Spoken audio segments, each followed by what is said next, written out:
Amazing! This is a museum for the ancient Ainu people, you know, the people who were originally living here in Hokkaido. And look, it's like Native American totem poles. Wow, and the songs are so similar.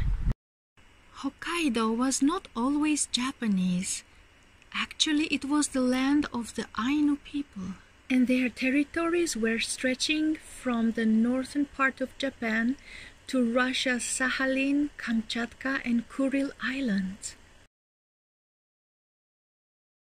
And this is quite a large territory: Hokkaido, Sakhalin of Russia, the Kuril Islands, and Kamchatka Peninsula. And although the Ainu are here part of Russia, they are not Caucasian. They have these Ainu-Mongoloid looks, while the rest of Japan has this Synodont Mongoloid look. And for the Ainu, the Japanese were invaders and the Russians were invaders to their territory. This is one of the traditional Ainu type of materials. Let's see how they are, and this is the design.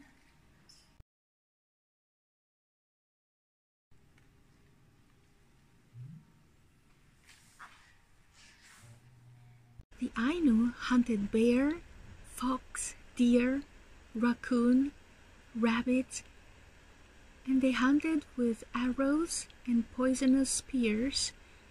And especially before hunting the bears, they used to pray to the god of fire to help them get a big catch and come back safe. And they had many wars with the Japanese, who considered them barbarians because they were sacrificing animals to their gods and they were having tattoos. The men used chopsticks to eat and the women used wooden spoons. Woo! It snows! Amazing! Listen to the songs, it's like Native American.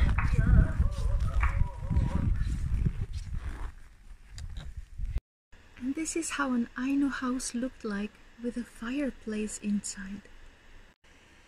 And the tools hanging, and then these beautiful materials and motifs that are so specific for the Ainu culture.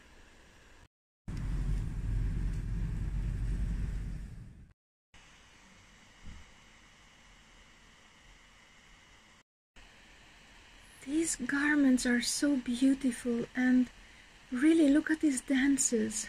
Make me think of the American Indians, the Maori. See, even such music.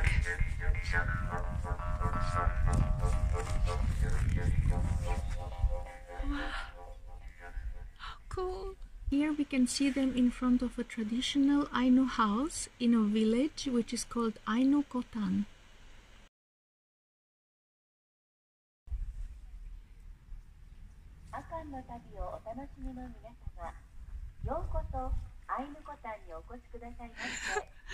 So happy! I'm so surprised, there is like an entire Ainu village here.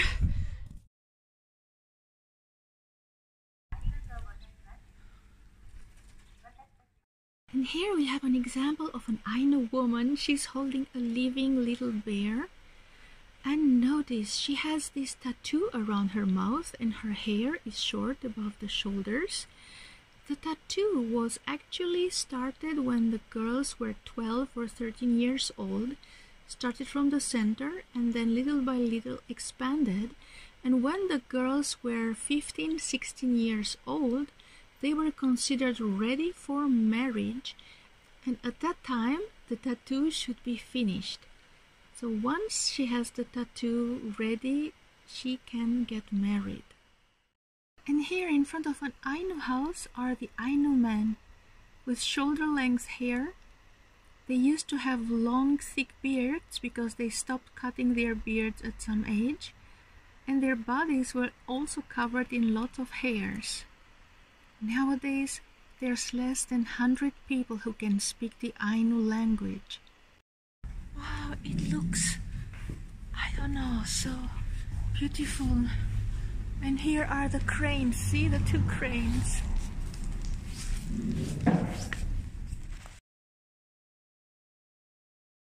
See, you can have lemon here, or you can have a cat here.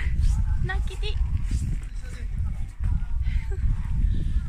So amazing. This is, I'm so happy that we came here. Oh my goodness. Traditional Ainu foods. Oh, I would like to try. Must be so interesting.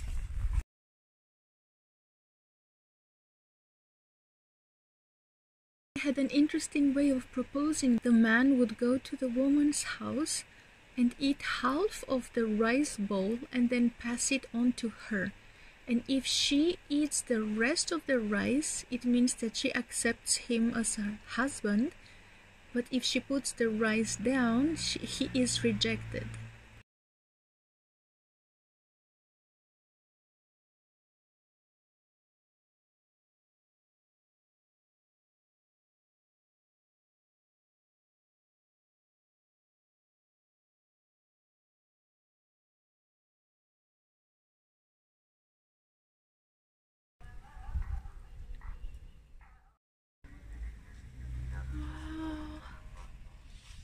After Japan's contact with the Western civilization, they wanted to modernize Japan and westernize it, and so they decided to take over Hokkaido and make it part of Japan and have these Ainu people get Japanese nationality immediately and be part of Japan as Japanese people. And here are more examples of the Ainu tattoos. See, on the entire back of the hand there is this large tattoo, and also around the mouth for this Ainu lady. And here another example of the Ainu people. See, the women have all that large tattoo around their mouth. It actually makes me think of the Maori in New Zealand, because even there the women have tattoos on their face and around the mouth. As we can see here, traditional Maori women while dancing. Actually said that in the Jomon era the people of Japan were the same bloodline like the Maori.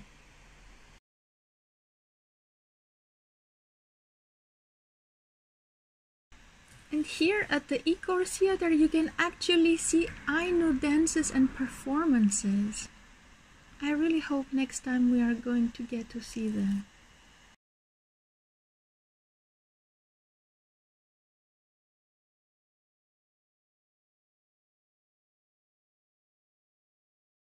It's full of souvenir shops with all kind of apparently Ainu designs and jewelry.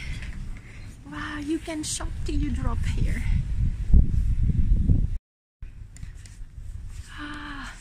Really resort city, full of shops. And see, even here on the hotel these Ainu type of designs are, and on the cars. Isn't this adorable? Snowman, a little bear and the baby. Wow, cute. In front of the store branch, and wow, there is one more here.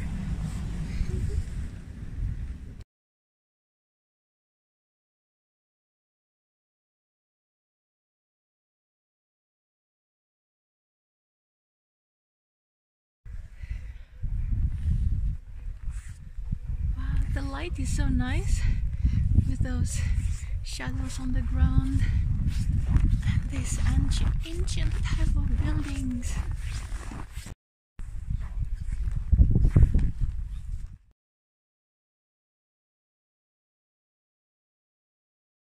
It was only in 2008 that the Japanese government finally accepted the Ainu people as indigenous.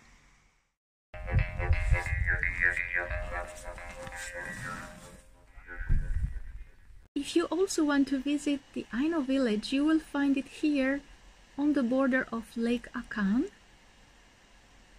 And The Lake Akan itself, it's a nice attraction in the area. It is now frozen, but you can still do fishing on Lake Akan. So let's take a look. See all these tents on the lake, because this is actually a lake and it's frozen. And guess what? Inside this tent you are doing fishing. Like there is a small hole in the ground and you would be fishing while staying in this tent, and then you would even fry the fishes there and eat them in that place. Really impressive. After the amazing experience at the Lake Akan here, where we also met the Ainu people, let's go to Lake Mashu, another very famous spot. It is said that it is always cloudy, so you can see like a sea of clouds from the borders of the volcanic caldera.